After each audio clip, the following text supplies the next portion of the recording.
Hello. हाँ ये मेरी बात ठाकुर भानु प्रताप सिंह से हो रही है? जी, हो रही है। मैं शांति भूषण सिंह बोल रहा हूँ, जिला उपाध्यक्ष भारतीय किसान यूनियन टिकैत बाराबंकी। हैं? मैं बाराबंकी से शांति भूषण सिंह बोल रहा हूँ। अपने इसी संगठन के हो? नहीं नहीं, मैं आपके संगठन से नहीं हूँ, मैं टिकैत के संगठन से हूँ। अच्छा अच्छा, बताइए। थोड़ा सा आपसे ये जानकारी मैं चाहता था कि आए दिन आप माइक पे खड़े होकर उलूल जुलूल बयान क्यों दिया करते हैं? कौन सा उलूल जुलूल है? तमाम प्रकार के बयान आप दिया करते हैं, उस पर राकेश टिकैत। नहीं, राकेश टिकैत कब से? और राकेश टिकैत के साथ तुम? मैं 20 साल से हूँ। और मैं 40 साल से मैं जानता हूँ राकेश टिकैत। बाबा महेंद्र सिंह टिकैत के जमाने में मैं 2000 सन 2000 में मैं जुड़ा हूँ संगठन में, पहली जनवरी के दिन। अच्छा।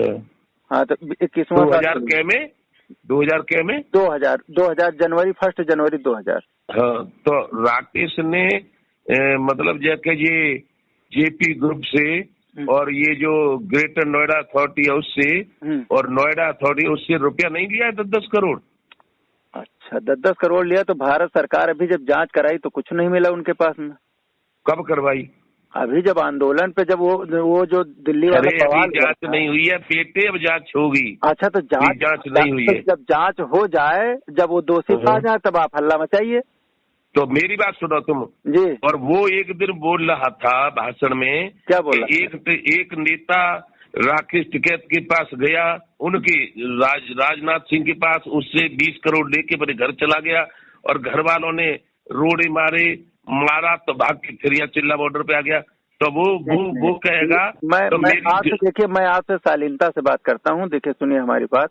आप किसानों की लड़ाई लड़ रहे थे, आप चिल्ला बॉर्डर पे गए थे, आप ये जो तीनों कानून आए हुए हैं उससे आप संतुष्ट हैं? हाँ, आप संतुष्ट हैं? जी। अच्छा, ये बताइए, मैं आपसे ही जानकर हम भी संतुष्ट हो जाएं तो कोई जरूरत थोड़ी हमको आंदोलन करने की, हम आपके साथ में जुड़े। तुम आंदोलन करो, तुम्हें मैं रोक रहा हूँ। सुनो तो, मेरी बात तो सुन लीजिए। आप सुनिए, मेरी बात सुनिए पहले जी। पहले मेरी बात सुनिए। हाँ। मैं किसानों का आंदोलन कर रहा हूँ, लेकिन मैंने अपना 40 साल से किसी से एक पैसा दलाली नहीं लिया। मैं आपको दलाल नहीं कह रहा हूँ। सुनिए, मैं दलाल, मेरी पहले पूरी बात सुन लो जी, फिर आपकी मैं पूरी सुनूंगा। कोई लड़ाई है इसमें? ना सुनो तो सही। हाँ, सुनाइए। राकेश टिकैत जब बदमाशी करने लगा था तो महेंद्र सिंह टिकैत ने एक दिन इलाहाबाद में मुझसे कहा था कि भानु प्रताप, हमारे राकेश टिकैत को समझाओ, ये तो दलाली बट्टा करने लगा और हमारे क्षेत्र में बड़ा बदनामी हो रही है। तो मैंने कि मैं क्या समझा दूंगा। फिर एक नौ सिंह थे वहाँ के मेरठ के, उनसे कहा। फिर एक और थे वहाँ के हनीफ बारसी रामपुर के, उनसे कहा। तो वो जब उसके बाप कहते थे तो मैं उलूल जुलूल ऐसा है। उसने, मैं राजनाथ के पास गया था जी, तो उसने कहा कि राजनाथ से मिल गया, ठाकुर मिल गई, योगी मिल गई। कल वो जो बयान दे रहा था वहाँ मुजफ्फरनगर पंचायत से कि योगी को भगा दूंगा उत्तराखंड के लिए, मोदी को भगा दूंगा वहाँ गुजरात के लिए, ये बयान उसका सही था? मैंने उसमें गलत क्या था? उनको गुजरात से लड़ना चाहिए ना सांसद। गुजरात में क्यों नहीं लड़ते? गुजरात से प्रधानमंत्री बन के आए, उन्होंने क्या गलत कहा? जो उनका होम राज्य है वहाँ से लड़के आए। मुझे ये बताओ जी, आप शांति भूषण सिंह हैं? हाँ। ठाकुर हैं आप? नहीं, मैं ठाकुर नहीं हूँ। तो कौन बिरादरी हो? मैं मनुष्य हूँ। मनुष्य नहीं, बिरादरी से क्या हो? मेरी कोई बिरादरी नहीं है, मैं किसान हूँ। तो बिरादरी नहीं है तो मुझसे बहस करने से आपको कोई फायदा नहीं होगा। जो मैं बोलता हूँ, सुनिए, आपकी मेरी बात सुनो। हाँ। मेरी बात सुनिए पहले। हाँ। मुझे जो जानकारी है, हाँ, राकेश टिकैत ने किसान नेताओं को बदनाम करवा दिया, चोर बना दिया, डकैत बना दिया। मेरी 70 साल उम्र है। हाँ। और मैं राकेश टिकैत के पिताजी ने भी संगठन नहीं बनाया था। हाँ। उससे पहले 81 में राजीव गांधी से लड़ा था। अच्छा, सुनिए। हाँ। और ज्यादा नेता मत बनो। अच्छा, ज्यादा मुझे मत बताओ। अब 1 मिनट आप हमारी सुन लीजिए, मैंने आपकी सब सुन ली। सुनाइए। 1 मिनट अब आप हमारी सुन लीजिए शालीनता से। मैं आपसे लड़ाई करने नहीं बैठा हूँ। नहीं, मैं आपसे बात करने बैठा हूँ जी। जब वो जांच हो जाए तब अगर दोषी हो जाएंगे तो सरकार उनको सजा दे देगी, आप भी चिल्ला लीजिएगा। नंबर एक बात। दूसरी बात, जब हम आपसे 3 कृषि कानूनों पर बात कर रहे थे, नंबर 1 कानून है कि किसान अपनी उपज को कहीं भी देश के किसी भी हिस्से में ले जाके बेच सकता है जी। उत्तर प्रदेश की भौगोलिक स्थिति ये है कि जो 1 एकड़, आधा एकड़, 2 एकड़ जमीन में खेती करने वाला किसान, अरे फिर आप आप बोलने लगे ना। अब आप हमारी भी सुन लीजिए 1 मिनट, थोड़ा धैर्य रखिए सर, हम आपका सम्मान कर रहे हैं, आप हमारी सुनना ही नहीं चाहते अपने। तो जो आधे एकड़ जमीन में खेती करता है वो किसान दिल्ली बेचने लेकर जाएगा, महाराष्ट्र बेचने जाएगा। दूसरा कानून है इनका कॉन्ट्रैक्ट फार्मिंग। तीसरा कानून है असीमित भंडारण।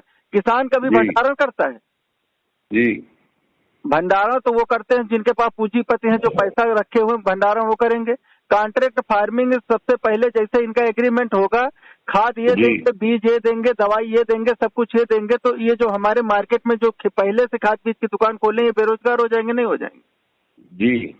और जब कंपनी सारा अनाज उठा के लेके चले जाएंगे अपने पास में, तो एफसीआई केंद्रों पे हम बेचने क्या जाएंगे जब किसान के पास कुछ नहीं बचेगा तब। तो ये कहते हैं कि वो एमएसपी थी, एमएसपी है, एमएसपी रहेगी, तब एमएसपी कहाँ रह जाएगी। जी जी। तो मेरा मतलब ये है कि जब तीनों कानून ये वास्तव में काले कानून है, उन्हीं के खिलाफ आप भी धरना बैठने गए थे चिल्ला बॉर्डर पे। आपकी राजनाथ सिंह से क्या बात हुई मैं नहीं जानता, मैं वहां था नहीं, ठीक है। आपकी उनकी क्या बात हुई, वो देश के रक्षा मंत्री हैं, आप किसानों के नेता हैं, आप कारण बस वहां से चले आए, आप जानते हैं मैं नहीं जानता हूँ। लेकिन आप अगर उन्हीं कानूनों को पहले ये मानते थे कि ये गलत कानून है, उनके खिलाफ धरना देने गए, सरकार से आदमी से आपसे बात हुई, सरकार ने आपकी बात भी नहीं रखी, तो आपको दोबारा वहां बैठना चाहिए था उस बॉर्डर पे, आप बैठने नहीं गए।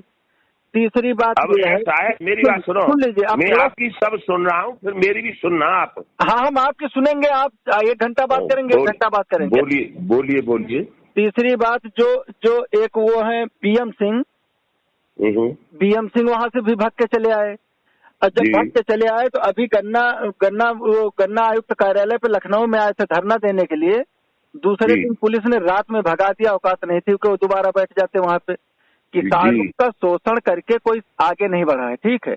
राकेश टिकैत गलत नहीं है और ना वो गलत कर रहे हैं, हमारी जहां तक अपनी जानकारी है। और रही बात, मैं बाराबंकी से हूँ, आपका जो संगठन हमारा बाराबंकी में है, अभी जब पिछली साल धान का फसल तैयार हुआ ना, आप जांच करवा दीजिए, प्रति टाला व्यापारियों का धान आपके संगठन के लोगों ने बिचवाया। जिला अध्यक्ष आपका वो प्रदेश प्रभारी, सारे लोगों ने 5,000 रुपए प्रति टाली धान लेकर इन्होंने व्यापारियों के बिचवाए किसानों के नाम पे। मतलब एक टाला में 250-250, 300 कुंटल धान लदा हुआ था श्रीमान जी। अब पूछ लीजिए उससे, उपेंद्र पटेल कहते चलो आप जल्दी। तो ये सबसे पहले आप अपने संगठन की जांच करवाइए, इसके बाद में आप दूसरे के ऊपर उंगली उठाइए। अपनी तरफ पहले देखिए कि 3 इशारा कर रही हैं, ठीक है। तीसरी बात, मैं उस सिसौली की पंचायत में मौजूद था उस समय। मैं सिसौली में एक पंचायत हुई थी, मैं मौजूद था उस समय। आप प्रदेश अध्यक्ष मेरे ही संगठन में हुआ करते थे, टिकैत जी के संगठन में जी। जो एक घूसखोरी का मामला आया था, 2 बच्चों से आपने पैसा लिया था नौकरी दिलाने के लिए, आपने नहीं वापस किया। कहाँ नौकरी दिलाने के लिए लिया था पैसा? मैंने आपने 15 लाख रुपए लिया था, टिकैत जी ने उसी समय आपको बाहर निकाला था संगठन से, जब आपने पैसा वापस, आपकी गाड़ियां खड़ी कर दी गई थी वहीं पर सिसौली में। मैं उस पंचायत में मौजूद था। अपने सामने गाड़ी खड़ी कर ली थी, आपकी गाड़ी खड़ी हो गई थी। मैं यूँ कह रहा हूँ जी, मैं ये कह रहा हूँ तुम्हारी बिरादरी कौन सी है ये बता दो, क्या फर्क पड़ेगा? आप हमसे बात कर रहे हैं, बिरादरी से बात कर रहे हो तुम। कहाँ 15 लाख करवा दिया? 15 लाख करवा दिया? ईमानदारी की बात नहीं है, फर्जी बड़बड़ लगाए रहते। फर्जी बात कर रहा है, चुप तेरी माँ का चूत भोसड़ी के, चुप तेरी माँ का चूत मारो, साला दलाल मादर चोद, दिमाग खराब भोसड़ी के, फर्जी बात करता रहता है, मादर चोद नहीं के, मादर चोद साला कुत्ता।